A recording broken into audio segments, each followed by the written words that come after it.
La scénographie, c'était compliqué parce qu'il fallait trouver une esthétique qui soit pas...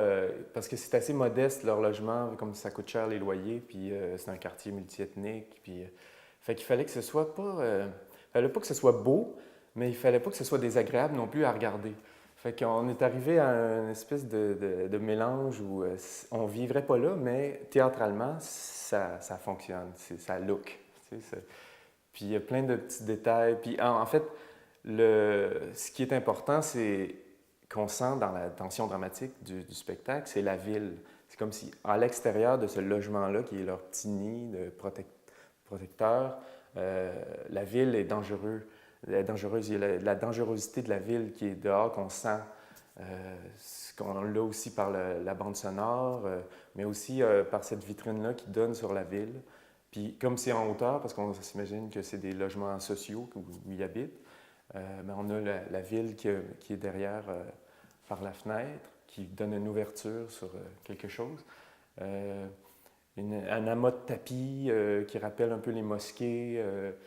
Il y a toutes sortes de détails comme ça. Par la musique aussi, on a décidé de commencer le spectacle comme si la radio jouait, mais c'est une tune, c'est comme du rail, une chanson arabe qui joue. Fait que c'était comme d'amener tranquillement toute cette, cette, cette, cette dangerosité de... En fait,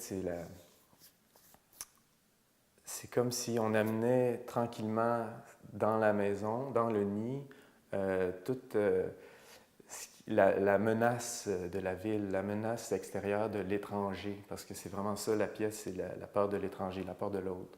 Puis jusqu'où on est capable d'aller pour protéger sa famille, son petit nid, de protéger son nid par rapport à cette menace étrangère qui est là. Une année dans la mise en scène, dans la mise en place, je fais complètement sortir les acteurs.